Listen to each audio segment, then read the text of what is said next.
Hello, everybody. Welcome to another week of Beyond Parody. I am your host, Dan Dillon, and as usual, I'm joined by my co-host, Robin Garfield. Hello.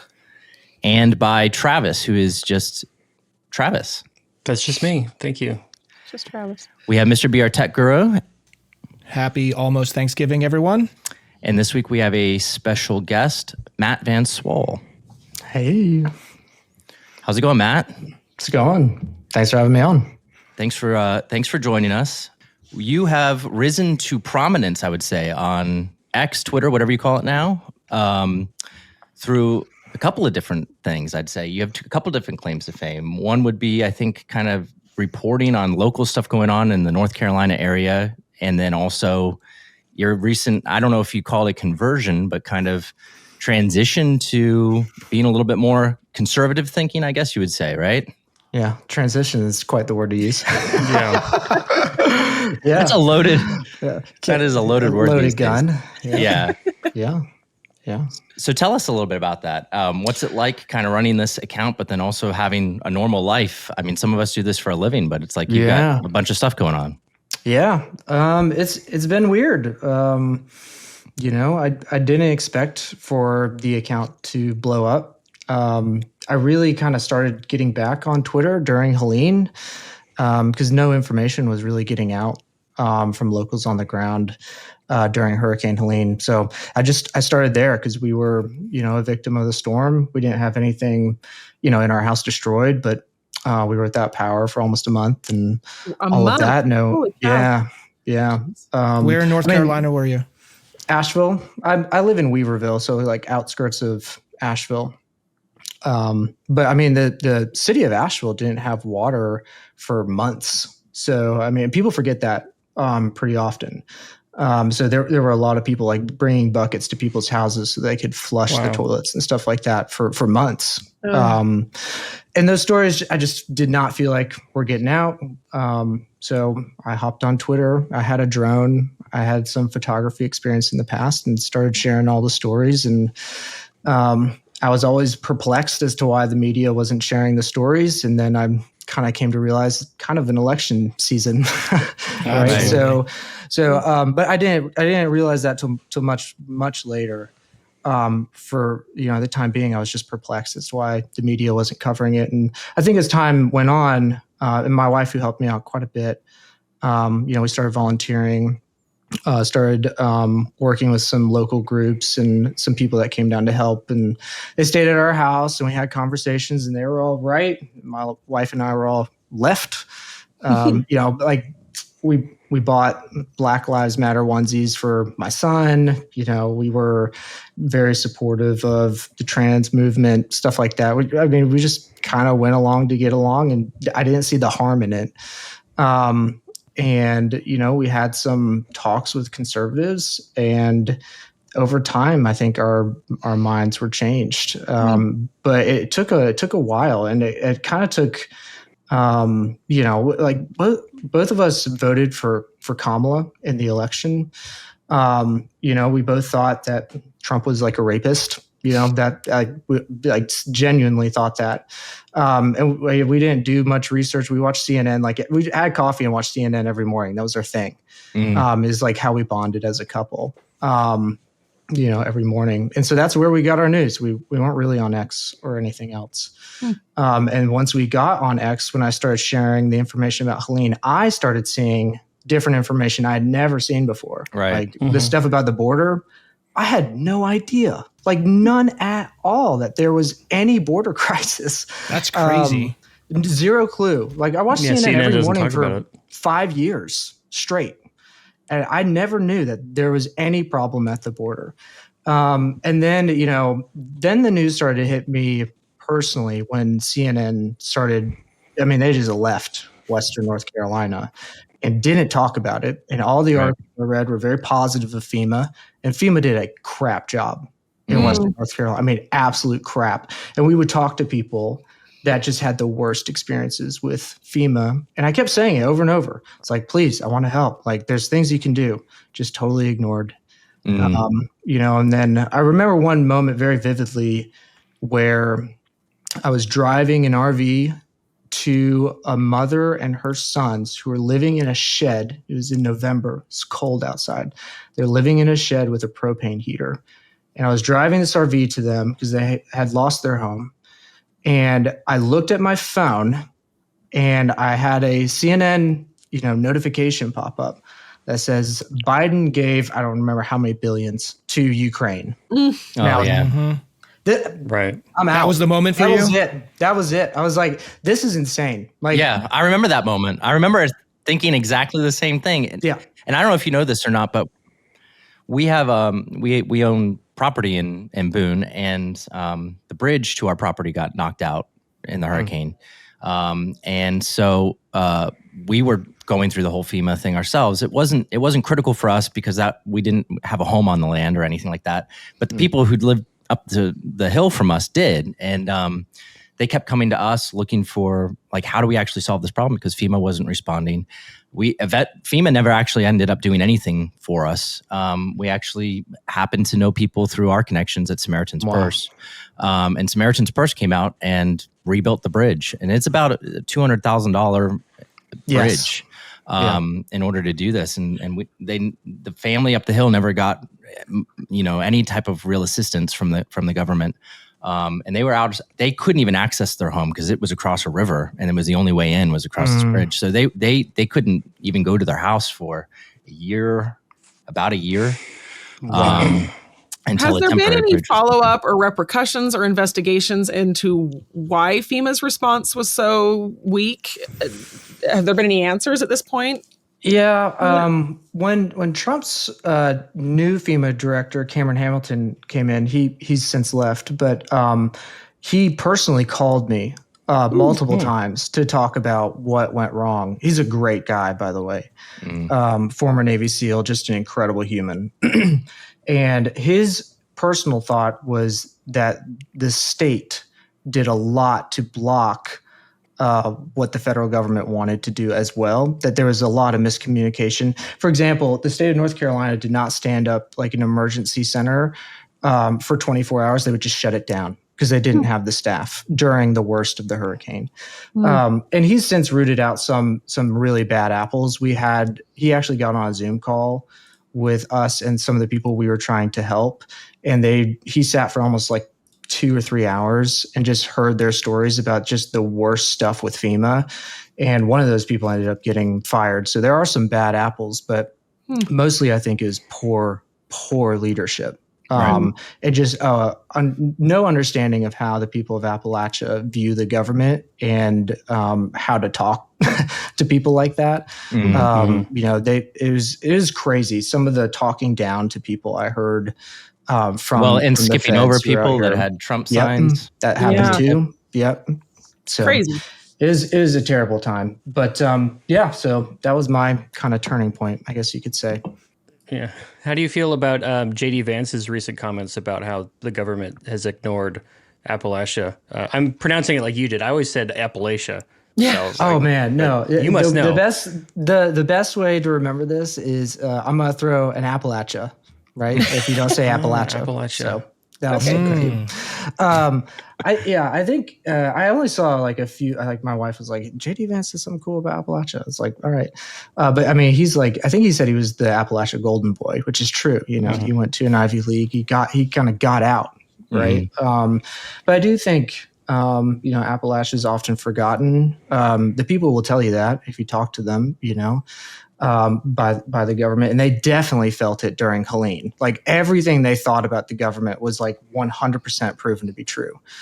During Helene is like nobody cares about us, And for us, I think a big deal was Trump coming down. Like I remember bawling my eyes out when Trump came down and he stepped out of the way and handed his microphone to the victims who had gone through Helene and just let them talk. Right. I was like, that's a leader. That I've never seen that before from a president, and that totally broke me. And I that's one of my favorite moments. Yeah, Trump gets the reputation of being billionaire elitist type of a person, but when it comes down to actually interacting with people, he's so good at it. We just had the clip with Sharon Osbourne come out where she shared the voicemail that he left for her when Ozzy died. Yeah. And it's just like, it's like the most personal, like thing. And that you can't even imagine a normal politician doing something like this. So it really does surprise you a lot of times how Trump interacts with people. He is kind of a president of the people, even though he really is in that class of, billionaires where his life is nothing like ours, but he knows how to speak to people in a way that actually makes them seem heard and feel seen. And that's a very unique thing. Except for the gold leafing of the Oval Office. I'm on record that I don't like that. You don't like that? No. Well, it has not been a great week for Trump from a PR standpoint. There's been a couple of things that have happened over the last week since our last Beyond Parity episode. We had 50-year mortgages announced, $2,000 in stimulus funds per, I think they said for non-wealthy Americans, which I think they $100,000 or less in a year. Yeah, they make family income of $100,000 or less. So it's not even just if you make $100,000 or less. So it was just per family. I think is $2,000, and only if your family makes less than $100,000. And then you have this clip, which I'm going to share the screen of Trump on Laura Ingraham on Fox News, and we've got to talk about this because it's a very bad PR clip. It is very bad. All right, here we go. Let's watch this clip of Trump talking about visas and workers in America on Laura Ingraham. Republicans have to talk about it. And does that mean the H-1B visa thing will not be a big priority for your administration? Because if you want to raise wages for American workers, you can't flood the country with tens of thousands or hundreds of thousands of foreign workers. You also do have to bring in talent. We have plenty of talented people here. No, you don't. We don't have. That's horrible. Whoops. And the clip goes on, and he kind of tries to explain his way out of it a little bit and say that there's certain jobs that you can't just put people directly into. They need to be trained and all this other stuff. So we need and listen, there is nuance to some of this stuff. There is a place for people from other countries coming to this country that are experienced and making an impact. I mean, we've had a lot of success with that in the past, but it is completely ignorant to think that the H-1B visa program is being used in that way all the time, where you're bringing geniuses from abroad over rarely to train people in the United States to do things. That's not how it's being used. It's being used to replace American jobs with cheaper wages. That's what it's being used to do. It's bringing in people from other countries, right? I mean, that's what it appears to be. Well, and I think it's going to take, maybe to Trump's point, I don't think this was what he was saying, but it will take a while to make a transition to really mining talent from the U.S. because we have been really reliant on bringing in big brain trusts from India and overseas for a long, long time. And I don't think it can happen overnight because we haven't emphasized, I'm going to say the word American excellence as much as we maybe should have it in the job industry. So maybe he's got a point but I think the point is that we need to transition into emphasizing. What's that word again? Jobs, emphasizing. Transition. Oh, you can't say transition on this show. Let's emphasize it. We need to transition from male. No. I got nothing. I watched that live, and when he said that, I cringed. Yeah. But as I listened to it more, he did clarify, and he did make the point that you just suggested, Robin. Oh, yeah, he did go on to clarify, but the point is that from a PR position where you just cut the clip off like I just did, which again, it does lack the context of what he said afterwards, but doesn't excuse how he said what he said. The way we were just talking about how Trump is so good with people and so good at communicating, and that particular sentence and that exact delivery of it is horrible. It's like PR 101. Like you don't talk down to people in that way. He teed it up for them. That's how they're going to use it. He never should have said it that way. Absolutely not. And, I would be very happy to bring in a cheaper version of Travis. It would be great. Indian Travis. Yeah. Travis AI. Travit. Travit. Woodside Patel. I would love that. That would be great, actually. I think that it would be good for the show. It would be just like me, but with an accent. Like one of those that we saw Travis where he's controlled by someone in India, but he's just the robot, the remote control robot. Face. Sure. Yeah. Exactly. Yeah. I'm here for that. Trump has a pattern of being misunderstood and not necessarily communicating things as clearly as he should.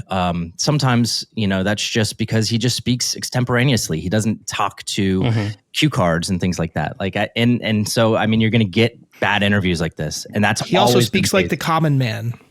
Yeah, and he's not taking tons of time to prepare. When you watch a Kamala Harris, I will take that though. Like I'll take faux pas like that over a Kamala Harris word salad, which was thought about, prepared, and then delivered in some way that doesn't even make any sense. 3D chess. Did you hear that? Oh yeah. 3D chess. Matt, did you hear that quote where she said that her campaign had to play 3D chess? I thought it was AI when I first heard it, and I went and watched it. It's not. Chess is technically 2D, right? It is 2D. But, but the phrase Star Trek: The Next Generation. The phrase she was thinking of is 4D chess. Like that's the phrase. Right. And I do think that if I saw a post on X this morning where they were advertising H-1B visas for English teachers for North Carolina. Oh my God! And I was like, we don't need H-1B visa holders to come and teach English. But I feel like if you were to show that to President Trump and say, look what they're doing with the H-1B visas, he'd say, oh, we got to shut that down. Right. He would. For sure. That's something. Right. But I'm sure that wasn't what he was thinking of during that particular clip. But if you were to show him that, I'd be like, oh, that's absurd. We got to shut it down. And I think that's one of the reasons I personally like Trump is he'll be like, oh, I very much dislike that. We got to turn that off. But if you show him something else, he'll be like, oh, well, we have to keep that. He's very much grounded in reality, and I do like that about him. And he gets those things done. Yes. But what do you guys think about 50-year mortgages, though? That's insane. And I went on Timcast this week, and I had something to say about it. And Babylon Bee has some great headlines. The Dave Ramsey going into Doc, or going to the hospital. Yeah. Has a stroke or something. It's great. Yeah, it's great. Like when he hears about a 50-year mortgage. But it just doesn't.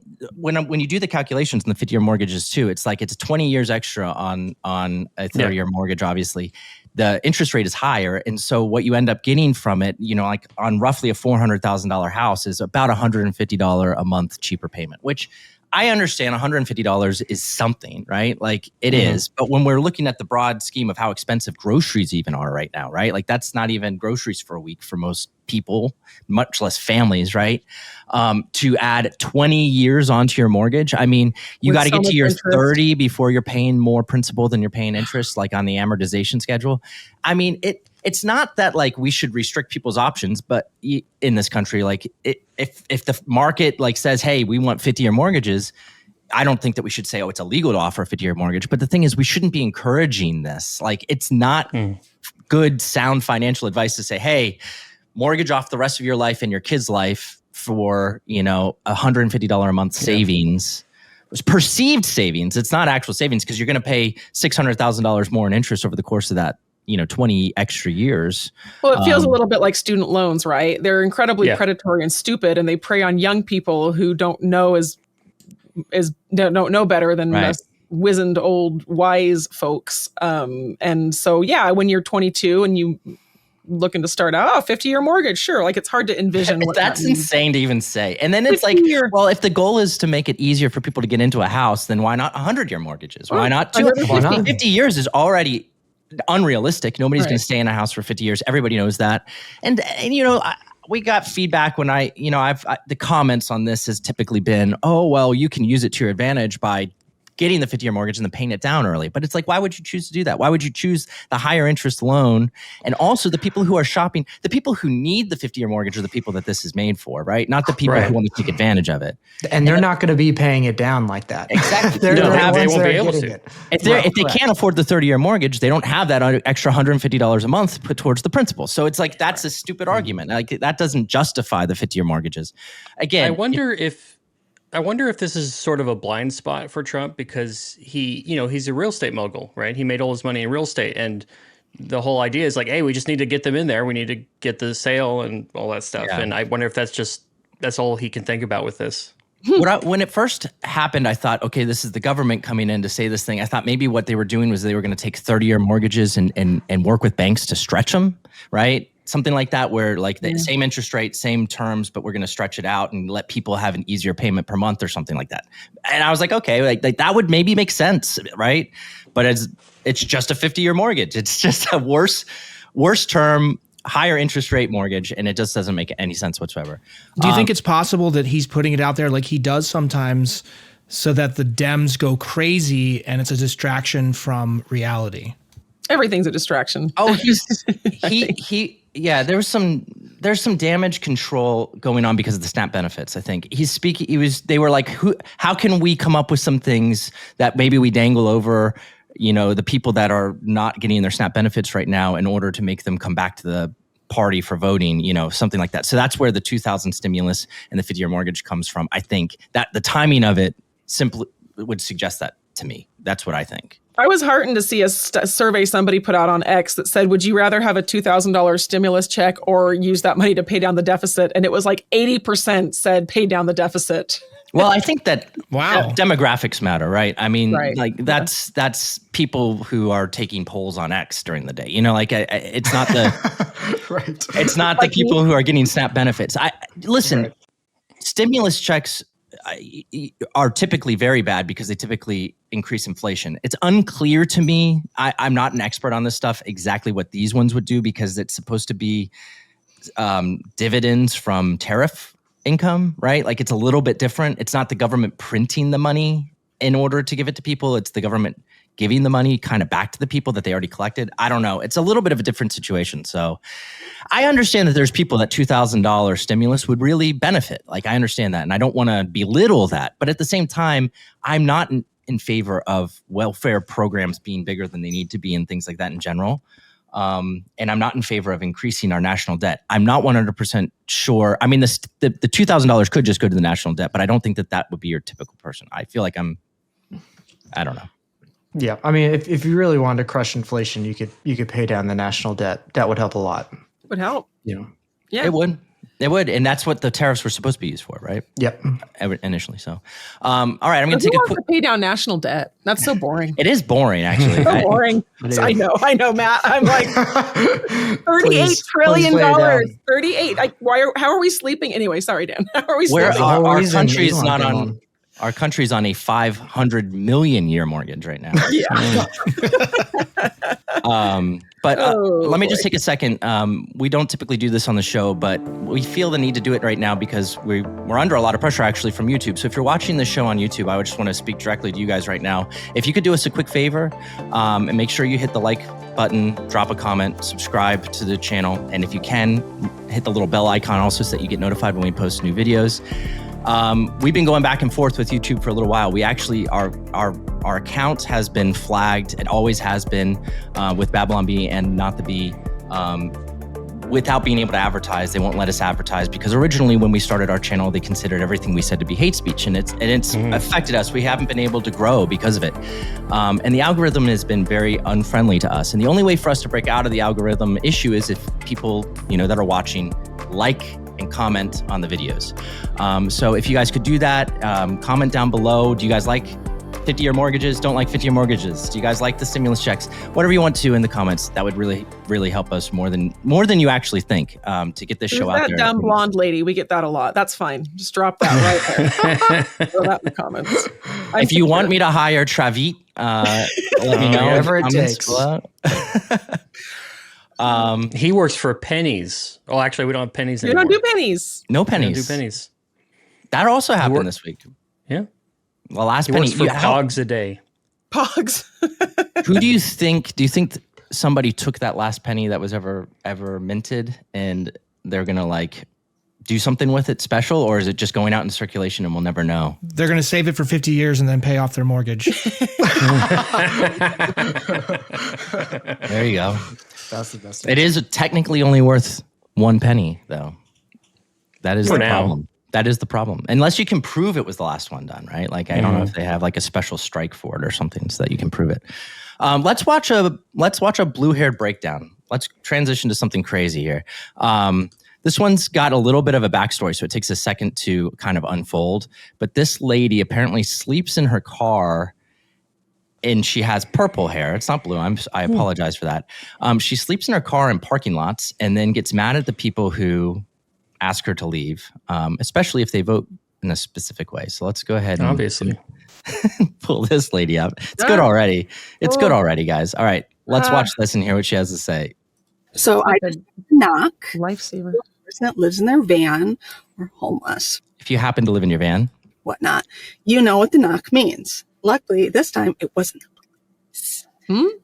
it wasn't so the very police. rarely, maybe once a week, I park and sleep at this large factory parking lot that they don't even use all of. I'm way in the back. I'm underneath the tree. I'm away from everybody. I go there at night. I sleep. I wake up. I leave. But of course, there's 2 white men that have a fucking problem with that. So I recorded them. Oh, the eyes. Probably get taken down, but that's fine. Hey, go f- yourself. Go f- yourself. Great way to live. Did you vote for Donald Trump? Did you vote for a racist? So what? I'm used to your parking lot to f- sleep. What is your problem? What is your f- problem? I'm used to your parking lot to f- sleep. I'm way back there. I'm not bothering anybody. What is your problem? The entitlement is out of control, right? She's entitled to their parking lot. Yeah, it looks like he's recording. And you know exactly what I'm doing. I'm f***ing sleeping, what most homeless people have to do now because housing is affordable, and I'm clearly disabled, which you can see on my plate. Laugh about it. Did you vote for Donald Trump? Did you vote for Donald Trump? Did you in it? There you go. I bet you support ICE too. God, you're gross. I hope no one f***s you. Oh my Wow. Look at his reaction to it is the best. Like that guy is all of us right now, right? Like, I mean, that's like That's so good. oh my gosh. I mean, living in your car is not great, and it's sad that someone's life has brought them to that point. But also, maybe it's the way you're living. Maybe your attitude has. Maybe you had a nice job and you yelled at your boss like that. I can tell you what, she's not doing herself any favors with an attitude like that. Like she's not keeping jobs easily when she has an entitled. Well, she's not doing herself any favors with purple hair. She has money to color her hair. Yeah. I mean, that's expensive. And to feed that dog. You know, dog's living with her. I like how the dog was also mad at those guys. He was, He's like, oh, you voted for Trump. It was like Matt when he's watching CNN. You know, that poor dog is just subjected to it all the time. oh my god! Yeah, I don't think she'll be sleeping in that parking lot anytime soon. No. That was a rough way to handle that. Yeah, that lady A little is. bristly. Oh my gosh! Why did she bring up Trump at all? What was the benefit of that? I don't understand. It's so That's stupid. the thing, though. It's just and I don't know how organic any of this stuff is, but I mean, those guys seem like they were genuinely reacting to it. I think it was a real thing. But she's just putting herself out there on social media to get people to side with her, to get people to feel like she's being oppressed in some way by the evil boogeyman, the white dudes that voted for Trump. She's white. Well, yeah, but she has purple hair, so she is. I don't know. I don't know what her disability is either. I have no idea. Now, going to something much more serious, a much more serious topic. Let's talk about Scott Wiener. I can't not giggle. I'm gonna giggle every time. A lesbian and a wiener meet, and it is explosive. That's why we're getting deplatformed. Yeah. Sorry. You guys don't. You can unlike the video if you want to now. Don't give them permission. A lesbian and wiener meet, and it gets out of control quick. But seriously, this is a woman. For those who don't know, I'm gonna bring the video up here and share the screen and introduce the video a little bit. She is great, but she is also blind to. I mean, she might be maybe where Matt was, a couple years ago before he kind of had the blinders taken off. I guess, right? Like she was living in this bubble, and you can tell in this clip. She's confronting Scott Wiener, who I guess is supposed to maybe replace Pelosi, and asking him questions. She says she supports him and a lot of the stuff he's done in California, but she was assaulted while in the bathroom at Gold's Gym. I think most people who are watching this probably know about this already. There was a trans person who went into the women's locker room and she got really mad and it went viral. And she's confronting him about how he needs to protect women. And the exchange, like the entire exchange is like it's unbelievable. It's like watching the woke Olympics of people trying to position themselves as more qualified to speak on things because of they're not, like their identity. It's all identity politics. And it's like when everybody identifies as something that's more woke than the next person, like how does anybody ever give? And it's like, it's fascinating to watch. So this is kind of a longer clip, but let's watch this because it is like, I don't know if you guys have seen this. Have you seen this yet? I haven't seen this clip. I've seen her clip at Gold's Gym where she's yelling at the guy initially. All right, now you guys can see it full screen, right? Yeah, I can see it. As the only Black lesbian here, can I please ask you a question because I flew here to do that? Yeah. Okay. As a lesbian woman who was attacked in the women's locker room at Gold's Gym this week by a self-identifying trans woman with a documented history of domestic violence, I'm deeply concerned about women's safety in female-only spaces. What would you say to women who are seeking assurance that their safety will be protected from men who, by California law, can self-ID as women in women-only spaces, sir? Please tell me. Wow. Yeah.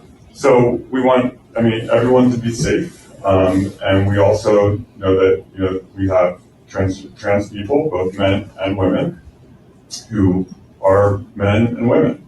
And so, She's shaking her head. So if you're trans women are women. Senator, you've done great things. So he said trans women are women. They're just women because we said it. The bills you passed with the housing.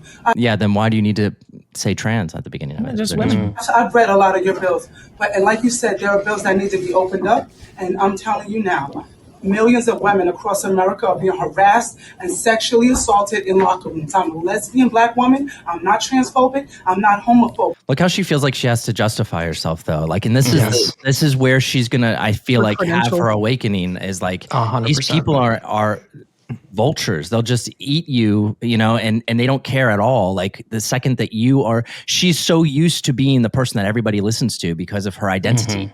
But somebody trumps her in the identity chain, and she can't stand it. She can't stand it.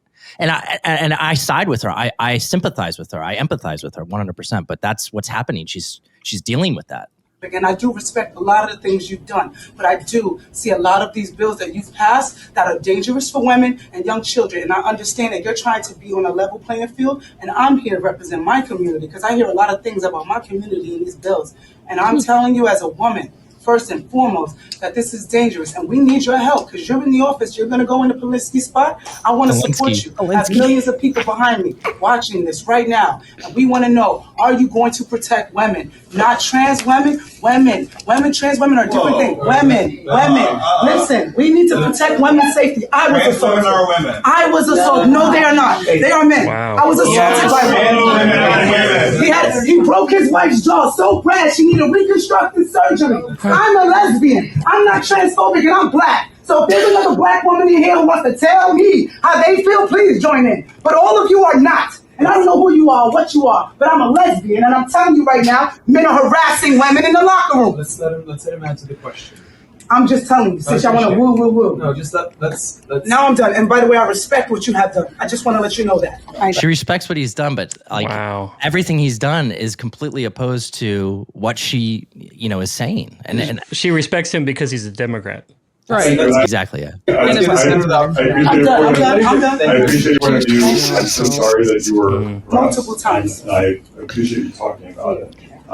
I think we need to protect the safety of all women. And Democrats have no idea how to talk about this. He has no answer for There is them. no moral clarity. There is no clarity whatsoever. There's no scientific clarity. It's all ambiguous. We need to protect women. He just says that. But then they're appeasing the extreme left for power, and now they're caught in a trap. Yeah. They're all caught in a trap together. They're all in this room together, trapped together because of their own inability to reconcile scientific reality.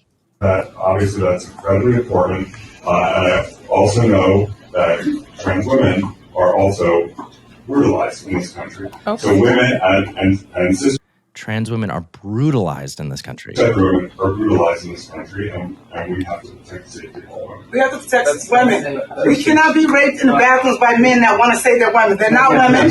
They're not women. I'm leaving. It's okay, but I'm not going to take it. I am leaving because you know what? She has to leave because she said that men are not women. The bills that you're passing for the law, I read a lot of them. They're great. But this things with the trans, it's not right. Thank you very much. You're welcome. Now she has to leave the You're Democrat welcome. Party. Yeah, she's going to be MAGA in 6 months. We'll take her. We'll take her. I mean, that's the MAGA pipeline right there, right? Like, I mean, when you have to confront reality, eventually these things have to be confronted. Eventually you deal with these situations. Eventually you have these people coming into women's spaces and doing horrible things. It's especially prevalent. You know, J.K. Rowling has been fighting this fight for so long. She's over a warrior. in the UK. Yeah. I have no idea when J.K. Rowling's going to come out as MAGA. I guess she doesn't have to because she's not an American. But, you know, maybe I could get J.K. Rowling over here on an H-1B visa to replace Travis. That'd be cool. Hey, I love you, but if we can get J.K. Rowling, I vote for her. 100%. She's a little bit better writer. She is a better writer than me. Sorry, Travis. You know, listening to this, and my story is a lot like Matt's. I voted for, can I say this on our show? I voted for Hillary in 2016. Oh. And I know. I voted for Hillary in 2016. And That's worse than Matt voting for Kamala. I don't know. it is worse. Hillary's Maybe evil, not. Maybe but not. I don't know.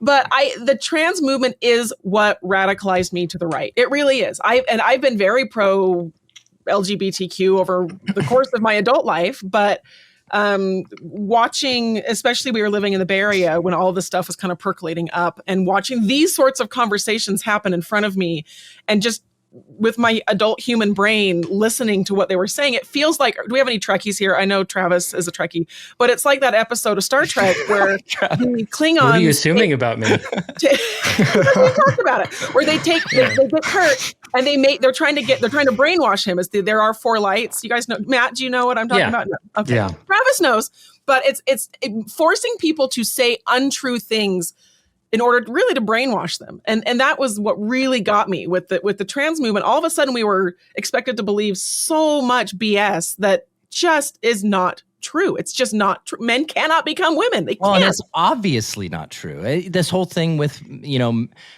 there was Time or something like that article about the first male birth or something like that, you know, like. It's not true. And it's just a woman who's been taking testosterone for a little while and she gave birth to a child. It's like, there's not ever been a human being born to anything other than a woman.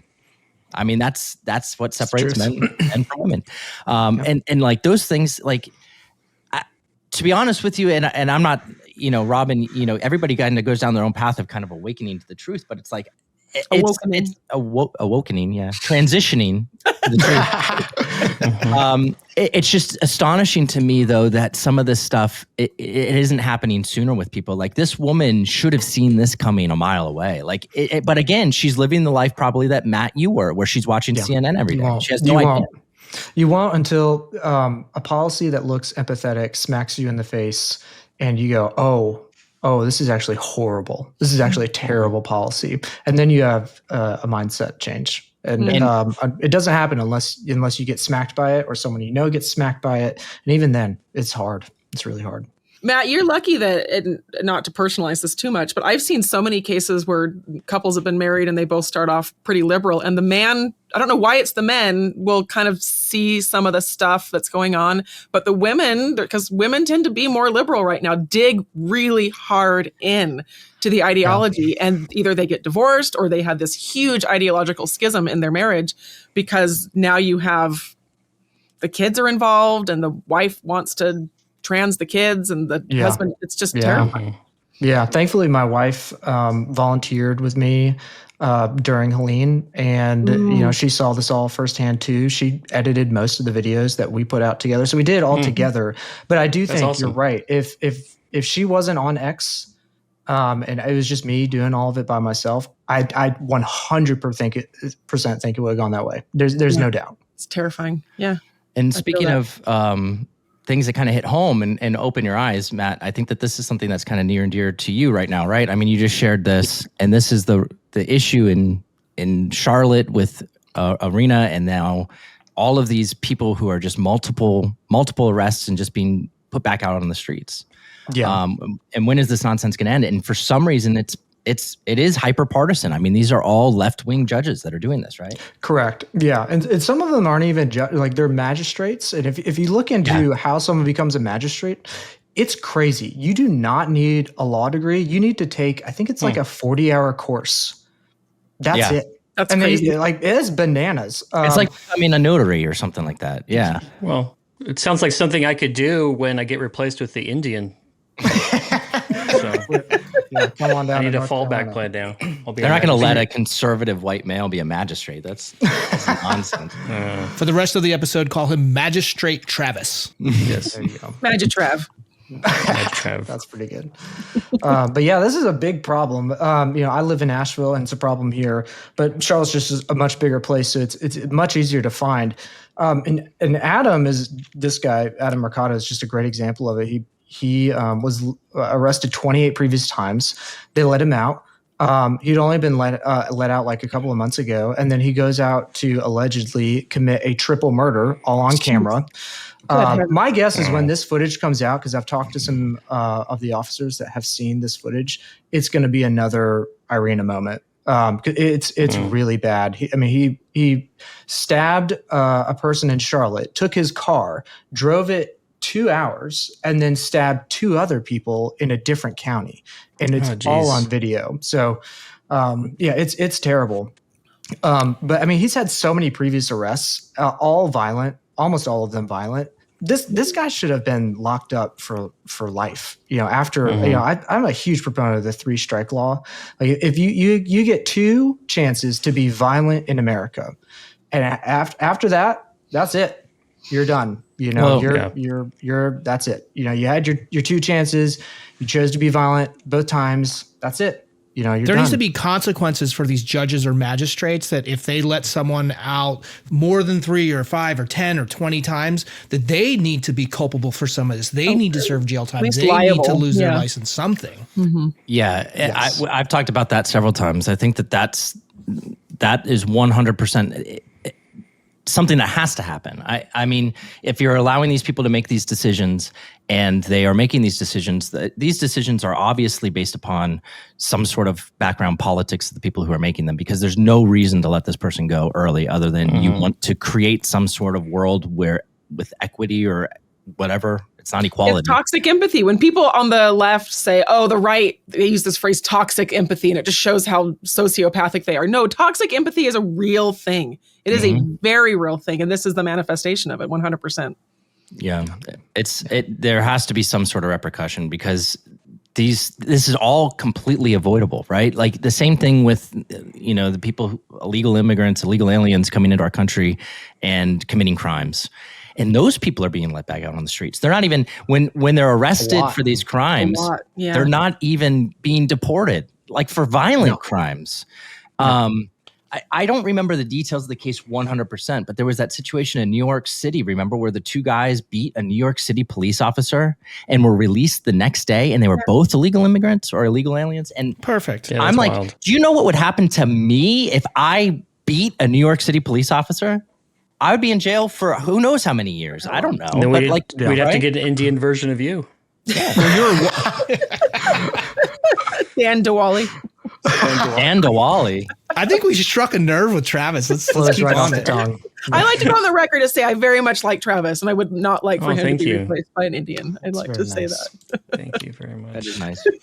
Thanks for that. But seriously, though, like, why is there a double standard that favors certain minority groups? Why is there a double standard that favors repeat offenders, minority groups, and illegal aliens in our country? I don't understand it. Like, why it is a 2-tier justice system? When we talk about 2-tier justice system, typically when we're talking about the privilege of, rich and wealthy, of the rich and wealthy. Mm-hmm. But in reality, it's the privilege of the people who aren't even here legally or shouldn't be on the streets legally because they should be behind bars.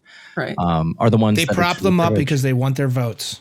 Right. Well, we have a pendulum swing too. I mean, it's just how it always goes. Obviously, 100 years ago, the justice system was very rigged against minorities. I mean, there's a history of that in the U.S. And then you see this, it comes, I think somewhere in the 90s, maybe when I was a kid, that feels peak America to me, honestly. Like, I hate to say the Clinton years, but like somewhere in the 90s, we were sort of equalizing. And then the last 5-10 years, we're like, whoa, so far over here. Well, that's now. what all of these decisions are, is they're an attempt to fix the issues of the past, which is, you know, like this classic toxic empathy.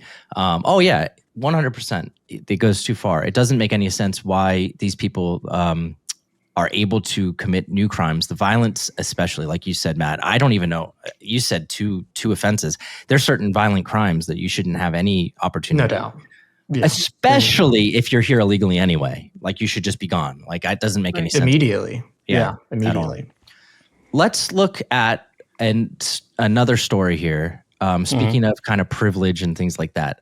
We've got Michelle Obama, and there's a little bit of controversy over this clip. This clip has blown up. I want to know what you guys think, if it's taken out of context or if she's really saying what the quote up top is saying. It says, End Wokeness shared this. It's a video clip of a recent interview with Michelle Obama where she says, Black female beauty is so powerful, we are owed respect. And some people have taken a little bit of an issue with this because she doesn't actually technically say exactly this in these exact words. And I haven't heard her clip, so I'm reacting raw. So you guys are reacting raw. So let's listen to what she does say. And I will say this, there's context beforehand, and I've watched it. And when she says the word our, she is referring to Black people. She is. So let's listen to this clip and see what you guys think. And we have to start educating people about all kinds of beauty. Yes. And our beauty is so powerful and so unique that it is worthy of the conversation, and it's worthy of demanding the respect that we're owed for who we are and what we offer to the world. Absolutely. Absolutely. That's ridiculous. It does sound like she's saying that. My only umbrage in that clip is the word demand. I don't think we demand respect. We earn it. That's what I tell my kids. But I mean, I do agree that it's good to teach, or if we're talking in the context of kids, I don't know if the clip went viral for a different reason real quick. I know where you're going, Robin. I don't mean to interrupt you, but like, the clip went viral because people think it's ridiculous that she's saying that, like, you have to be educated about our beauty, right? Like, beauty is beauty. It should be objective to a certain extent, right? Like, I think that's what a lot of people are like taking issue with. It's like, no, you guys need to be taught how we're beautiful and all this other stuff. So that's kind of like the sensational side of this thing. But do you guys, I mean, to me, I feel like this paraphrase is accurate. I think she was saying exactly this: Black female beauty is so powerful, we are owed respect, right? I don't think it's anything different than that. Do you? She's implying that people don't find Black people attractive. That's ridiculous to me. I mean, that is what she's implying. She's implying that people have to come to learn about it before they can appreciate it. Which she has every right to say. But I mean, I guess the issue and the controversy over this is whether or not that's actually what she was saying. I agree. It also sounds like she's saying nothing all at the same time. Like, what does that even mean? Yes. Like, that's on brand. It's like, ugh, I don't even know what you're trying. What do you want me to do with that? You know, like, I have no idea. Like, and this is coming from a previous Kamala voter. True. It's like, what action do you want me to take? You know, what are you trying to get me to do? And what does that look like? What does education about Black beauty mean? What does that? I have no idea. Who needs to be educated about it? It's like, no, you would think I'm beautiful if I teach you the right things. And what are those things? And it's like, there are a lot of beautiful Black people. I don't, like, well, she's saying female. What about Black male beauty? So she doesn't even care about that. That's because Black males are handsome, not beautiful. Come on. Travis's beauty is so powerful. He is owed respect. That's the clip right there. That's going to go with the episode. Travis saying that. That's going to be our one thing. Anyway, I mean, you can never imagine it the other way. Like, you could never imagine white male handsomeness is so powerful, we are owed respect. Man. Like, you could never imagine it reversed. Can you imagine? You know? No. And never. Yeah, I think you sent me a clip too, Robin, that you wanted to share for her. She's been going on a book tour, right? Oh, yeah. She wrote another book. How many memoirs has this woman written? 80, 90 at this point? more memoirs. The clip that I saw, oh, this one, yeah, this made me laugh so hard because it's just like, come on, woman, like how All much? right, so this is the same account. So let's see if this is an accurate paraphrase too. It is not a luxury to have hair and a makeup team. Yeah. It is not a luxury. Have you heard this, Dan? I have not. No. Oh, yeah, this is great. This one I've heard. Well, I didn't really have that choice as first lady. Of course. Right? Yeah. Every day, every time I was up, as we called it, I was up for the public. Yes. And the days. Oh, I know this lady. This is the one that did that interview with whatever her name is, married to Harry, Meghan Markle, right? Do you guys remember that interview that she did? No. Yeah. She talks like that. were long. So as you mentioned, to save time. Yes. I know having a glam team, a trifecta, it feels like a luxury, but it was a time necessity. Yes. There's absolutely no way that I would be able to do my hair and makeup and have clothes ready that fit, because rare is the woman that can live off the rack. Okay, that there. Oh that my statement, gosh. if you don't That know is what she's so talking about, she's saying rare is the woman who can go to wherever and just buy it. You have to get them tailor fit. That's the most out of touch, insane thing. It just shows. Look at this lady's face right here. Yeah. Yes. I know I she have a agrees with private everybody. chef, but but it takes rare so is much the woman who time. can't have a You would private buy chef. food from the store. Oh yeah. There is a hilarious parody of this lady in the Meghan Markle thing on Instagram. It's some comedian who dresses up as both of them and has like a wig on, and Nice. the way that he gets her perfect, to everything that Meghan Jamie says Kern Lima. is awesome. Lima? But there's a couple of things that are really funny about this, and not to spend too much time on Michelle Obama, but like she talks in other interviews on this book tour about how she was just waiting for the time where she could be in office, but then like have her whatever you call it, not braids, whatever Her hair natural. Yeah, whatever, her hair natural or whatever. But like this looks like she's got the same thing going on that she was doing like when she was first lady, right? I mean, it's like she's that's true. She complains about doing the emulating white hairstyles and emulating white clothes and emulating all this other stuff. But that's exactly what she's doing here, is it not? I don't know. I mean, like, is there such thing as white true clothes? I don't know, but I guess I don't know. It's all You just need to be ironic. educated on her Black Beauty, Dan. I am obviously uneducated. I'm sorry if I am. Yeah. I have no idea. But it looks to me like she's still kind of playing that role. She was like talking about how she wanted to get out of office so she could be herself. But herself looks exactly the same to me, is what I'm trying to say, as what was in Gotta sell the books. Yeah. Michelle Obama, more than anything, has kind of perpetuated this Oprah ideology of you go girl and live your truth. It's just all these empty pablum nonsense woman empowerment statements that have led to a lot of stupid feminism over the years. And that's a great, dare I say, transition. Feminism. Let's look at Amy Schumer. She was great. Body positivity, Amy Schumer. The woman who was shaming people who fat shamed her for years has apparently discovered, I guess, Ozempic. I don't know. I have no idea if she's said that that's what the cure to all this is for her or not, but she has gone back in time and deleted all photos of herself from social media where she was overweight. Did she delete the movies too? She doesn't have the ability to do that. That would have been a public service. This is like, she lived like, I love Trainwreck. She lived 10 years of her life with this whole body positivity, like anti-fat shaming thing. Like that was her thing, right? Like, I'm going to eat how I want to, and I'm going to enjoy my body, and it is what it is. And now the second she finds a weight loss drug or whatever, she all of a sudden rejects all of that, I guess. I don't know. What happened to the body positivity movement? Is it all gone now? Is it over now that Ozempic exists? Is it done? She looks great, bless her heart. But yeah, it was her whole stand-up shtick too. I'm the fat comedian, and she was never like morbidly obese. She was. No, I mean, like, look at that photo in the middle. I mean, she's just like a normal person, maybe that's carrying a little extra weight. I mean, it's not obesity. I don't think. I don't know. Maybe she did get more overweight than that. I have no idea. I don't actually follow Amy Schumer that closely, guys, as much as you might think. So you guys want to watch a Russian robot and see how good it is. Somebody said that the Russian robot was really good. Was it Tucker who was talking about the Russian robot? I don't remember. Oh, they were the best robots, the cleanest robots, the prettiest robots. I mean, I think it was. I think Tucker was praising like their innovation and all that other stuff. Efficient. Anyway, let's watch this Russian robot, their first humanoid robot in Russia. Making it. I'm excited. Nuclear powered. Yeah, here we go. He's going for it. He walks like an old man. He looks like Biden. It does look like Biden. Until this time. That really looks like Biden. He's got a back handle, don't worry. And he can't pick himself comrade. Help me, comrade. Oh, it just shattered on the floor. It's like a Renaissance. Oh, I didn't notice that. $6 billion down the wow, drain. he did. Oh, look, they're covering it. What is the curtain for?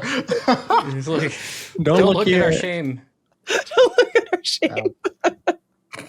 Russian ingenuity is not something that you typically hear. I don't know. I mean, they have an economy over there. They're doing something. I mean, it's a better robot than I could build, but still, they've got some nuclear reactors. Which, Matt, you were a nuclear physicist. Is that scientist? A nuclear engineer?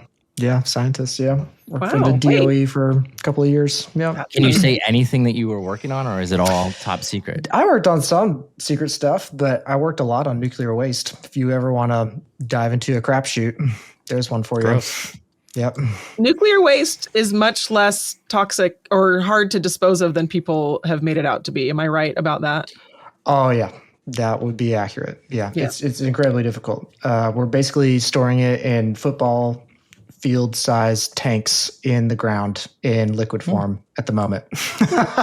So, and it's is it public knowledge where those locations are? Yeah, there's one in Washington, and then there's one in Aiken, South Carolina. So, yeah, There's only two. There's a couple more. Yeah, I mean, he's not allowed to talk about the other ones. In your backyard, Mr. B. I mean, that's what Yucca Mountain was supposed to be. They're supposed to put all that crap in Yucca Mountain, and then everyone was like, not in my backyard. And so they shut down Yucca Mountain, and now it's just sitting in the tanks, leaking, into the ground. So not great stuff. So we were working on that project. So, yeah. Is it true that nuclear waste created Godzilla? I don't know. Is that That's true? A good question. You have to ask him. He doesn't speak English. He does not speak English. This is why we get deplatformed. That's right. All I'm doing is emulating the South Park accent. Like and subscribe. Like and subscribe. Like and subscribe. Drop Godzilla in the comments. Speaking of controversial topics, I'm going to pop this up on screen. This is our Lesbian versus Wiener episode, and we're going to talk about Adolf Hitler likely had a micro penis. Good for him. Likely. Oh, you just made Matt spit out his monster. Oh, man. And just one ball. How do they know that? Where did they get this from? He was a unitesty.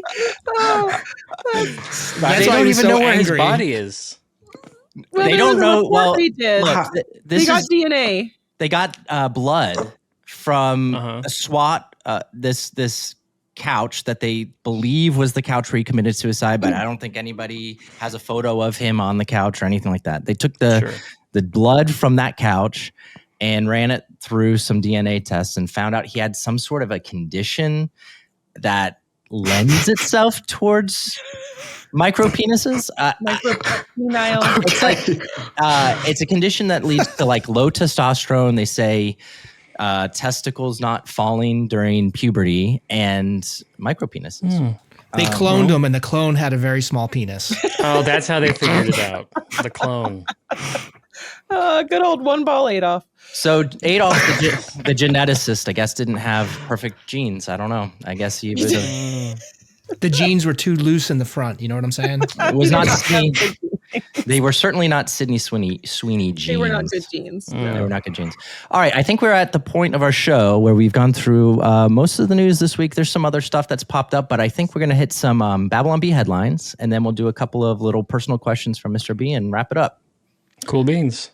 All right, let's go to our.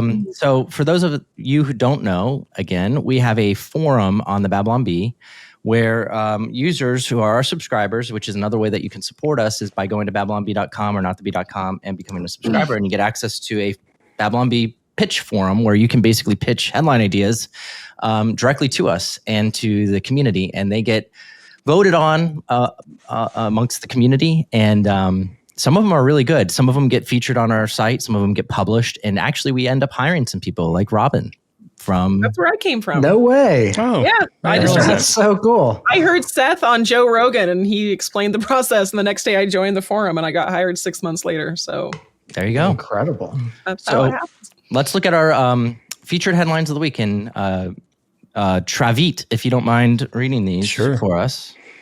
So this one's from LPA... The Human. Recovery nurse turns on the news to get patient's blood pressure back up after surgery. Good stuff. All right. Turns on the... Oh, okay. That took me a while to register. I did not get it. Maybe your blood pressure is too low.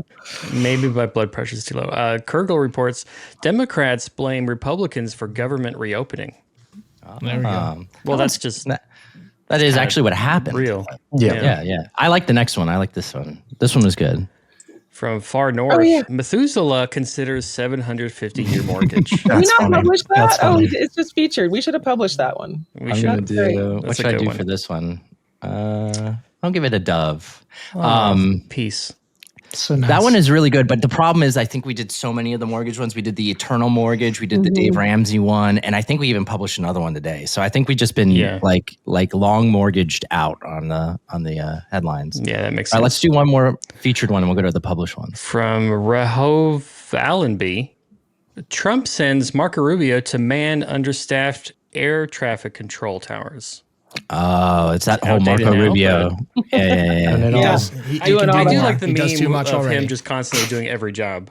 Yeah. And they found a picture of him. It looks like in an airport, which is good. Yeah. Good for them. Yeah. Nice. All right, let's go to our published headlines real quick and see if anything got published this week. We got a week ago. This one looks like it's about a week old, so maybe not this week, but let's just read this one anyway because we did not do these last week.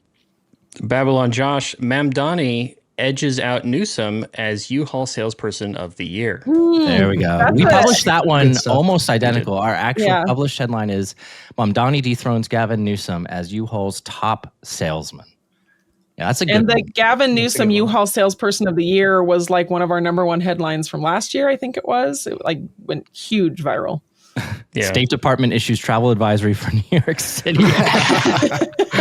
From Walt, FLA. What did we actually say? State Department issues travel advisory for New York City. Whoa, that is word for word. Yeah, it is. There should be you know what? He's got two little things here, featured and a published. We should have a different one for verbatim, right? Yeah, like that's if good you idea. get a headline published verbatim, that is a very rare accomplishment. Mm-hmm.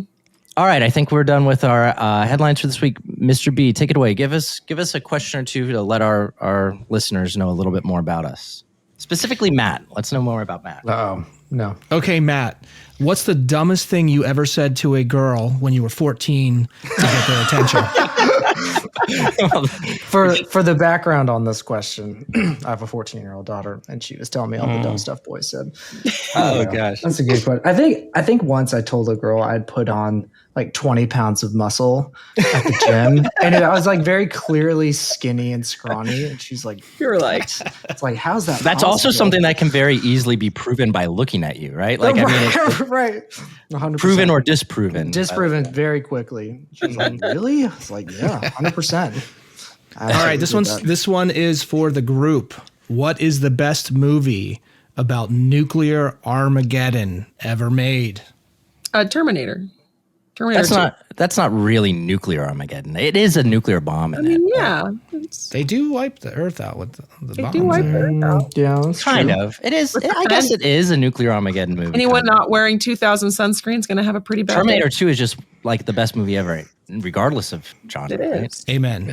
Oppenheimer's good. Terrible. I mean, it's not. Hated Did that. You like Oppenheimer? Hated that. I loved it. I didn't like the Oppenheimer. soundtrack was The soundtrack was good. The acting was great. asynchronous chronology made me want to punch a cat. It was well, that's Christopher Nolan. It's like he takes a normal story and no matter what, he's like, let's figure out how we can just reverse it or something like that. But I like the history. What are our other options? We've got Terminator 2. We've got Dr. Strangelove. We just watched that with my kids. It's such a great movie and it totally holds up. You got one, Matt, or no? I was thinking like Independence Day, but that's not nuclear. You know what's good? It's not a movie, but bomb. Chernobyl was a fantastic. That was series. one of the best ever of all time. That's one of the best miniseries I've ever seen. When I was a kid, it was a made-for-TV movie in the 80s called The Day After. Have you guys seen that? It freaked me out. It was in the middle of the Cold War. They literally showed an explosion and someone standing in the foreground, and then it went to a skeleton, and then it went to dust. And I think it freaked a generation out. Didn't The Simpsons parody that? Probably. In one of the Treehouses of Horror? That's crazy. They did Omega Man. Maybe that's what I'm thinking of.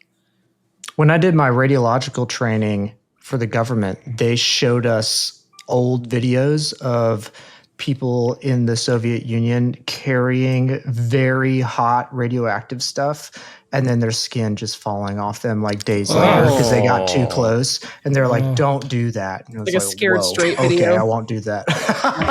Wow, it was very crazy. Yeah, it was nuts. Yeah. Yeah, I can't think of any nuclear Armageddon movies. I can think of movies that have a nuclear explosion in them. Yeah, there we go. Mars Oddly Attack. enough, I have a soft spot for The Peacemaker with George Clooney. That's a great movie. The Sum of All Fears was kind of. I was going to say that one too. What was that other one that had Keanu Reeves in it? That wasn't. Was that a nuclear bomb that went off? In like You're the thinking 90s? of Chain Reaction. Chain where he's Reaction. on a motorcycle running away was from that an explosion. nuclear? It was a nuclear fission I haven't explosion. seen any of these. We This just watched. fission counters it. Is that?